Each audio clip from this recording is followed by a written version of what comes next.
Hello coders, সবাইকে স্বাগতম জানাচ্ছি। আমি বুলবুল আহমেদ। অ্যান্ড্রয়েড ডেভেলপমেন্ট বাংলা টিউটোরিয়ালের দ্বিতীয় ডেতে সবাইকে স্বাগতম জানাচ্ছি। আজকে আমরা আলোচনা করব কিছু টপিকস নিয়ে। ফার্স্ট টপিক যেটা নিয়ে আলোচনা করব সেটা হচ্ছে কিভাবে ইউজারের কাছ থেকে আমরা ইনপুট নিতে পারি। তো খুবই সিম্পল একটা ওয়ে ইউজারের কাছ থেকে ইনপুট নেওয়া। আমরা অন্যান্য প্রোগ্রামিং ল্যাঙ্গুয়েজ, আপনারা যদি সি প্রোগ্রামিং এর সাথে পরিচিত হয়ে থাকেন তাহলে দেখবেন সেখানে স্ক্যানএপের মাধ্যমে ইনপুট নিতে হয় ইউজারের কাছ থেকে। তো জাভাতে যেটা করতে হবে, আমাদের স্ক্যানার ক্লাসের সাহায্য নিতে হবে এবং স্ক্যানার ক্লাসের সাহায্যে নিয়ে এবং তার একটা অবজেক্ট ক্রিয়েটের মাধ্যমে আমাদের কি করতে হবে, ইনপুট নিতে হবে ইউজারের কাছ থেকে। চলুন সরাসরি আমরা চলে যাই আইডিতে। ওকে, তো আইডিতে আসার পর এখানে আমরা একটা কি করব, ক্লাস ক্রিয়েট করব। নাম দিব হচ্ছে ইউজার ইনপুট। ওকে, ইউজার ইনপুট দিলাম এবং যথারীতি আমাদের মেইন মেথডটা এখানে দিয়ে দিচ্ছি। এবং আমরা বলছিলাম যে ইউজারের কাছ থেকে ইনপুট নেওয়ার জন্য আমাদের স্ক্যানার ক্লাসটা লাগবে। স্ক্যানার ক্লাস দিলাম এবং তার একটা অবজেক্ট ক্রিয়েট করলাম এসসি, এবং আমাদের অবজেক্টটা ক্রিয়েট করতে হয় নিউ অপারেটরের মাধ্যমে, নিউ কিওয়ার্ডের মাধ্যমে। ওকে, আমরা নিউ দিলাম এবং স্ক্যানার ক্লাসটা আবার লিখব এবং ব্র্যাকেটের মধ্যে যেটা লিখবো এটা খুবই ইম্পর্টেন্ট, সিস্টেম। বলে দিচ্ছি যে সিস্টেমে তুমি কোনো কিছু কি দাও, ইনপুট দাও। সিস্টেম ডট ইনপুট মিনস সিস্টেমে কোনো কিছু ইনপুট দেওয়া বোঝাচ্ছে। ওকে, তো আমাদের ক্লাসটা কিন্তু ডিফাইন করা হয়ে গেল। তো আমরা এখন যদি বলি, একটা মেসেজ দিচ্ছি ইউজারের কাছে যে ইন্টার এনি নাম্বার, বললাম যে তুমি একটা কি দাও, নাম্বার ইনপুট দাও। ওকে, তো আমরা বলে দিলাম ইন্টিজার নাম্বার ইকুয়াল টু, যেটা করতে হবে আমাদের যে অবজেক্টটা আছে স্ক্যানার ক্লাসে সেটা রাখতে হবে, সেটা ইউজ করলাম। ডট আমরা কোন টাইপের নাম্বার বা হচ্ছে আমরা কোন টাইপের ইনপুটটা আমরা নিব। যদি আমরা ইন্টিজার টাইপের ইনপুট নেই তাহলে আমাদের নেক্সট ইন্ট, এবং ডাবল হলে নেক্সট ডাবল, ফ্লট হলে নেক্সট ফ্লট। ডেটা টাইপগুলো ঠিক এইভাবে কাজ করবে। তো এখন আমরা ইউজার যা ইনপুট দিবে সেটা এই নেক্সট ইন্টিজারের মাধ্যমে ইনপুটটা নিয়ে সেটা রেখে দিবে কোথায়, নাম্বারের মাধ্যমে। আমরা যদি এখন নাম্বারটাকে প্রিন্ট করে দেই তাহলে ইউজারের কি পাবো, ইউজার যেটা ইনপুট দিছে সেটা কিন্তু আমরা পেয়ে যাব। দ্য ইউজার ইনপুট ইজ, বলে দিলাম নাম্বার। আশা করি বুঝতে পারছেন। এখন যদি আমরা রান করি তাহলে একদমই ক্লিয়ার হয়ে যাবেন ব্যাপারটা। বলতেছে ইন্টার এনি নাম্বার, আমি দিলাম হচ্ছে 20। তার মানে কি ইউজার ইজ ইন্টার দিলে ভালো হবে আর কি মেসেজটা। ইন্টার্ট, আবার রান করছি। ওকে, আমরা যে কোনো নাম্বার ইনপুট দিচ্ছি এবং দ্য ইউজার ইজ ইন্টার 30, তার মানে ইউজার 30 ইনপুটটা দিয়েছে। তো আশা করি এই জিনিসটা ক্লিয়ার হয়েছেন কিভাবে ইউজারের কাছ থেকে ইনপুটটা নিতে হয়। তো নেক্সট স্লাইডে চলে যাচ্ছি নেক্সট টপিকটা দেখার জন্য। আমরা স্লাইডটা দেখি। ওকে, আমাদের এখানে আছে অপারেটর, খুবই ইম্পর্টেন্ট একটা টপিকস অপারেটর। জাভাতে অনেক ধরনের অপারেটর রয়েছে, তার মধ্যে আমরা এখানে যেটা আলোচনা করব সেটা হচ্ছে arithmetic operator, assignment operator, increment and decrement operator and logical operator. তো অ্যারিথমেটিক অপারেটর সম্পর্কে আপনারা ইতিমধ্যে জেনে গেছেন। আপনারা প্লাস নিয়ে কাজ করছেন, মাইনাস নিয়ে কাজ করছেন, মাল্টিপ্লিকেশন নিয়ে কাজ করছেন এবং ডিভিশন নিয়েও কাজ করছেন। তো এখন আপনারা যেটা কনফিউশন থাকতে পারেন সেটা হচ্ছে মডিউলাস। মডিউলাস সাইনটা দেখছেন পার্সেন্টেজের সাইনের মতো। তো মডিউলাসের যে কাজটা সেটা হচ্ছে আমরা নরমালি জানি যে কোনো কিছু ভাগ করতে গেলে যে রিমাইন্ডার বা ভাগশেষটা থাকে সেটাই হচ্ছে মডিউলাস। যেমন হচ্ছে আমরা 10 কে যদি 5 দ্বারা ভাগ করি, ইমাজিন করেন সেটার ভাগশেষ কত হবে, অবশ্যই 0 হবে। আবার যদি 11 কে 5 দ্বারা ভাগ করি, চিন্তা করেন তো 5 ভাগ 11, ওকে, আমাদের রেজাল্ট আসবে কিন্তু 2, বাট ভাগশেষ থাকবে 1। ওকে, আশা করি বুঝতে পারছেন। আর মডিউলাস যেটা বের করবে সেটা হচ্ছে আমাদের সেই ভাগশেষটা। ওকে, তো আমরা হচ্ছে কোডিং এ চলে যাচ্ছি। ওকে, আরেকটা ক্লাস ক্রিয়েট করে নিচ্ছি এখানে মডিউলাস নামে, মডিউলাস। ওকে, আমরা এইদিকে নিয়ে আসতেছি ক্লাসটা। ওকে, যথারীতি আমাদের কি করতে হবে, মেইন মেথডটা ডিক্লেয়ার করতে হবে। ওকে, করলাম। আমরা যে কোনো একটা নাম্বার নিলাম, ইন্টিজার ইকুয়াল টু 20 এবং বি ইকুয়াল টু আরেকটা নাম্বার নেই, বি ইকুয়াল টু নিলাম 5 বাট 21 নেই এখানে। ওকে, আমরা যেটাই নিই না কেন। এখন আমরা আরেকটা চাচ্ছি হচ্ছে রেজাল্ট। ওকে, তিনটা ভেরিয়েবল ডিক্লেয়ার করে দিলাম এখানে। আমরা এখন যে কাজটা করব সেটা হচ্ছে রেজাল্ট ইকুয়াল টু, বা হচ্ছে আমরা একটু পরে লিখি রেজাল্টটা, যেমন এ কে আমরা বি দ্বারা মডুলাস করব। ওকে, এবং যে মানটা আসবে সেটা রেজাল্টের মধ্যে আমরা কি করে দেব, রেখে দেব। ওকে, আশা করি ক্লিয়ার। এখন আমরা যদি রেজাল্টটাকে কি করি, প্রিন্ট করি, তাহলে আমরা মডুলাসটা পেয়ে যাব, রেজাল্ট। ওকে, দেখেন মানে 5কে 21কে 5 দ্বারা ভাগ করলে কত হবে, 5 4 20 রেজাল্ট, এবং বাকি থাকবে 1। তার মানে আমাদের রেজাল্ট আসা উচিত কত, 1। ওকে, আমরা দেখি 1 আসে কিনা। আমাদের রেজাল্ট আসছে কি, মডুলাস আসছে 1। তো আশা করি মডুলাসটা ক্লিয়ার। আপনারা এখানে যে কোনো মান দিতে পারবেন। যেমন হচ্ছে আমরা যদি 20 দেই, তাহলে আসা উচিত কত, 0, কারণ হচ্ছে 20কে 5 দ্বারা ভাগ করলে একদম 4 হয় এবং বাক্সেস থাকবে 0। আশা করি মডুলাস সম্পর্কে আপনারা একদমই ক্লিয়ার হয়ে গেছেন। তো আমরা নেক্সট টপিকসটা দেখার জন্য আমরা স্লাইডে চলে যাচ্ছি। ওকে, আমরা এটা দেখছি, এটাও দেখছি, ব্যাক করতেছি। এরপরে আছে অ্যাসাইনমেন্ট অপারেটর, খুবই ইম্পর্টেন্ট একটা জিনিস। অ্যাসাইন মানে হচ্ছে কোনো কিছুতে ভ্যালু রেখে দাও। আমরা বুঝতেছি যে এটার মধ্যে এটা অ্যাসাইন করে দিচ্ছি, এটার মধ্যে এটা রেখে দিচ্ছি, ঠিক এই রকম। তো আমরা এটা দেখার জন্য আমরা চলে যাচ্ছি। ওকে, আমরা হচ্ছে অ্যাসাইনমেন্ট। ওকে, অ্যাসাইনমেন্টে চলে আসলাম। সরি, আমরা এইখানে নিয়ে আসি। ওকে, আমরা যথারীতি পাবলিক স্ট্যাটিক ভয়েড মেইন।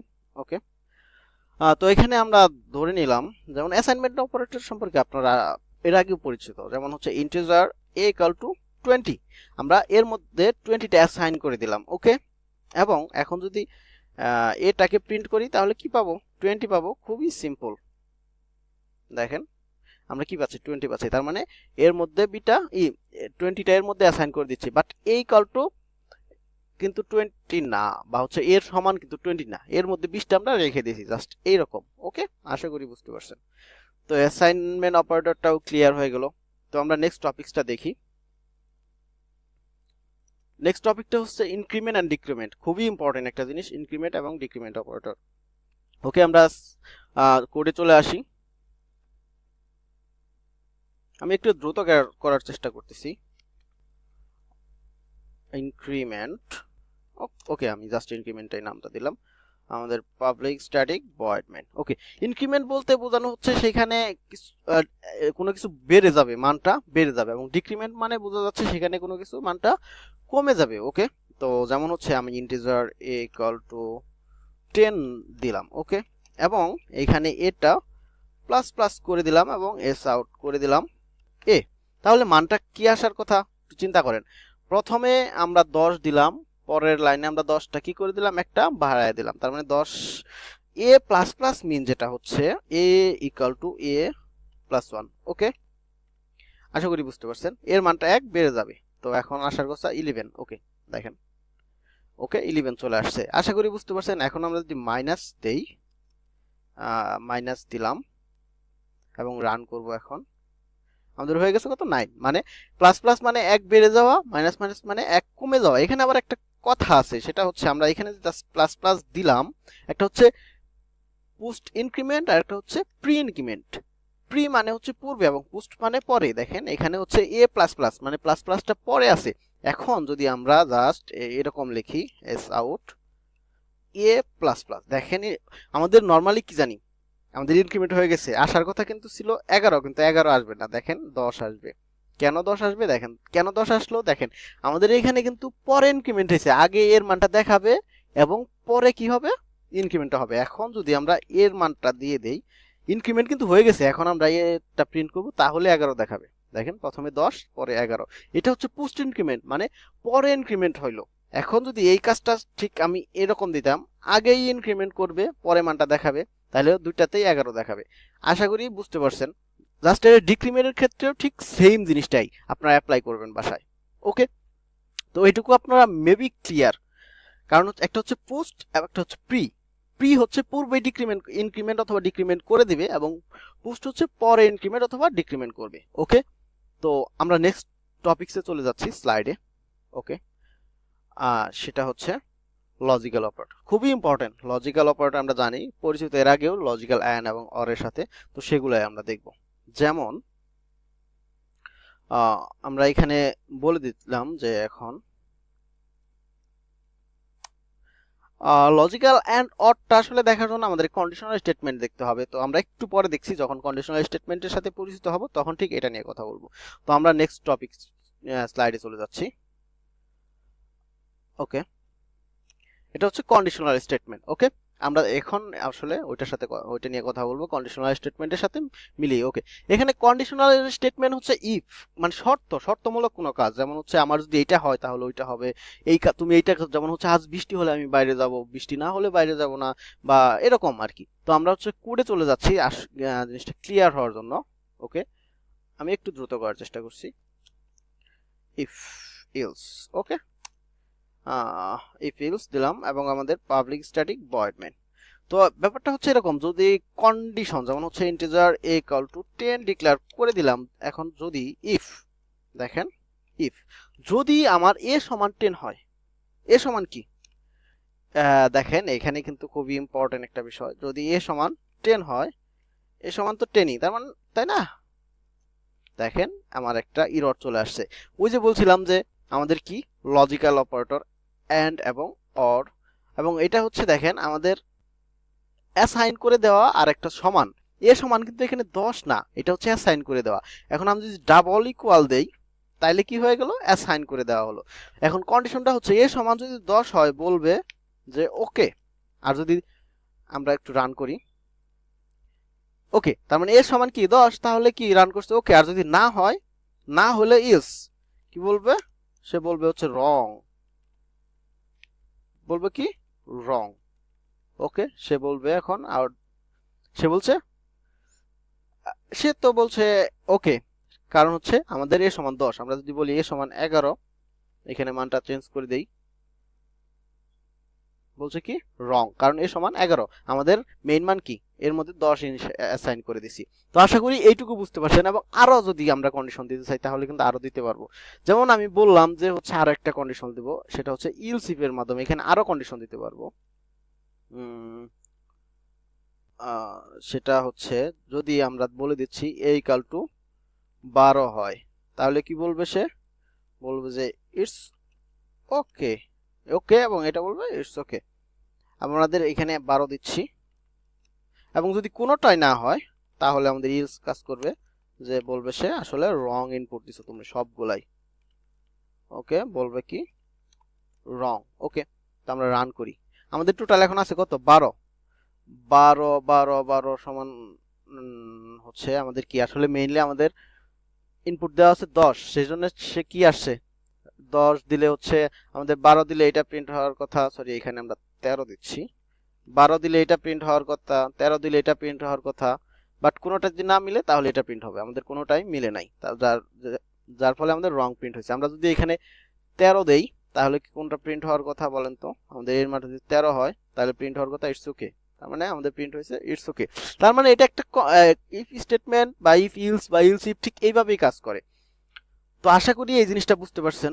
এখন একটা আরেকটা অপারেটর নিয়ে কথা বলার কথা ছিল, সেটা হচ্ছে লজিক্যাল এন্ড এবং অর, খুবই ইম্পর্টেন্ট একটা জিনিস।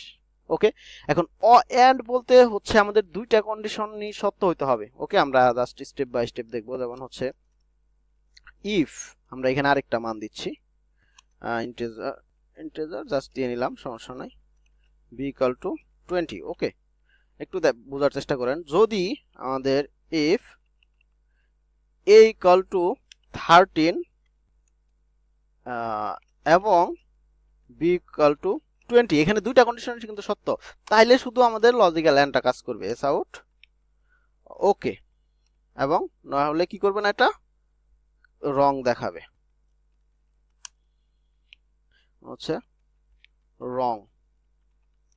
আশা করি বুঝতে পারছেন। যেমন হচ্ছে আমাদের এখানে দুইটা কন্ডিশনে কি হইতে হবে, সত্য হইতে হবে, দুইটা কন্ডিশনে কিন্তু সত্য, equal to 13 b equal to 20। আমরা যদি একটা একটু ভুল দিয়ে ফেলি, আমরা যদি এখন রান করি, দেখেন রং দেখাচ্ছে। আবার অরের ক্ষেত্রে ঠিক উল্টা, আমাদের একটা কন্ডিশন সত্য হলেই কি হবে, আমাদের কন্ডিশন সত্য হবে।